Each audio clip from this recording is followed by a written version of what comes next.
What's up, everybody? Welcome back to Dad Ventures at Home. So I am back after taking my break, my little hiatus after suffering a little bit of exhaustion. Just kidding. Don't you hate how celebrities use that excuse though? Like, what the hell are you exhausted from? Being a millionaire? Let me tell you about exhaustion, celebrities. We got 5 kids, man. 5 kids. That is a lot. Even for like the 1920s, that was a lot. We got so many kids that sometimes we don't even remember their names. Sometimes we just call them out by the order they were born in. Feel bad for our second kid because we just be like, hey, number 2, leave your brother alone. So don't talk to me about exhaustion.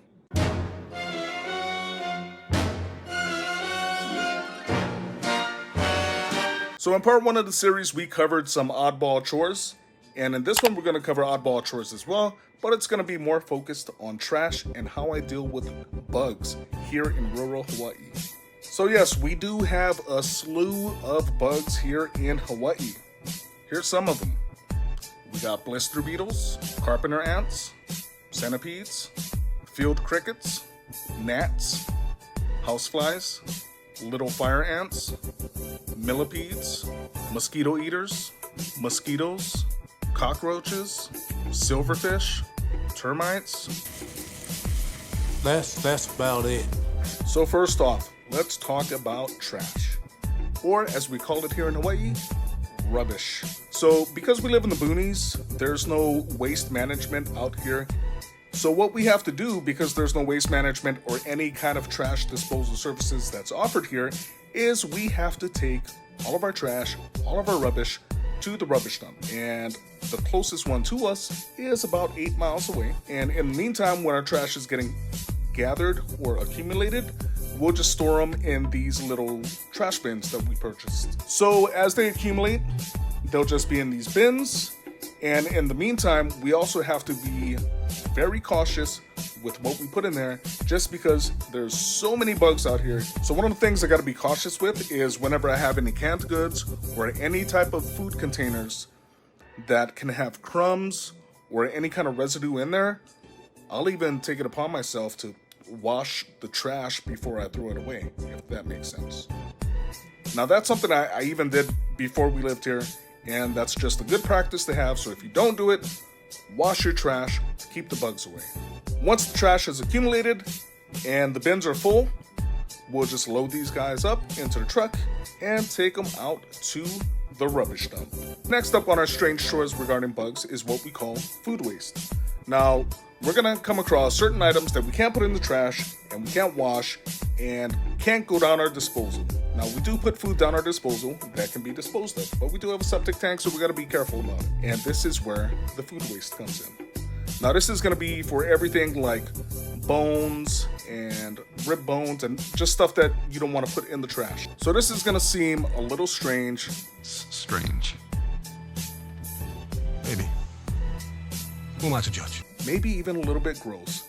But anytime we have like this egg carton, for example, I'll put this in a small trash bag, or if we have ribs, chicken bones, anything like that, we'll put it in a trash bag and then we'll store it in our deep freezer outside. Yes, I know, it's weird. It's weird. But you know what? It's better than leaving it out for all the bugs to just gather and like come in our house and take over. So we're gonna put it in the freezer, and the next time we take the trash, once this little food waste container is full, we'll take it with us and throw it away at the rubbish dump. So back to the bugs. So we do have a few nuisance bugs that wasn't here when I left for the military, and one of them is the little fire ants. Now these aren't your regular fire ants, man. These dudes are little, like the name says, and they're damn near invisible, and once you realize they got you, it's too late, man. These little mofos will bite you and it'll burn and sting. And if you're susceptible to bug bites like I am highly allergic to bug bites for some reason. Mosquitoes love me, gnats love me, fire ants love me. It's just ridiculous. When it's bug season, I look like I got the mumps or something.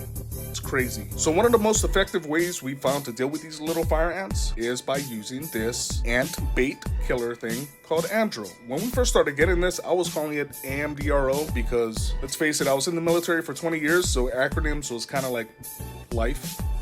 So I kept calling it AMDRO, and my wife would be like, what are you talking about? I'd be like, the ant thing. And she'd just look at me like I'm an idiot, you know, the way wives normally look at their husbands. The ant killer thing. She'd be like, oh, Andrew. Anyway, yeah, so I put this around the house about once a week, and we found it to be the most effective way of taking care of the little fire ants. We picked this up from Home Depot, and it says to use it and it'll be good for 3 months, but the little fire ants here are just so crazy that I do it once a week to try the best way possible to get rid of these little biting ninjas. Okay, moving on to our next strange chore. Still on the topic of bugs, but this is not a regular insect. This is a centipede. Now these dudes, they bite you, man, and it hurts. Luckily for me, I haven't got bitten by one of these since I was a little kid, and I do not want to experience this again. So that's why we do this chore. Now, honestly, when we moved back to Hawaii, this was one of the things I was worried about because my kids have never been exposed to something like centipedes, and I don't want them to get bit.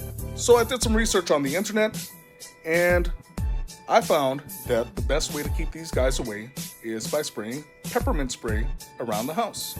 So on the same day that I'll put the Andro out for the little fire ants, I will also spray peppermint around any openings to the house to keep these little centipedes away. Now, the reason why the peppermint works is, I guess, their antennas are really sensitive, so once they encounter the peppermint spray, they don't want no part of it, man. It's just too strong for them. But for a few days after I spray, the house smells like Christmas. And that, my friends, is how I deal with bugs here in Hawaii. Anyway, I hope you guys enjoyed this little day in the life sequence or series or whatever it's called. Now you got a peek into what we have to deal with here on top of my regular cooking and cleaning. So anyway, what type of weird stuff do you guys have to do to maintain your homes and improve your quality of life?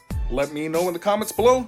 And if you're new here, hit that subscribe button and hit that like button because it would be pretty cool if you did. And if you want to see funny cooking and cleaning videos from Dad Ventures at Home, visit the channel and check it out. You're probably going to like it. You'll have a good time.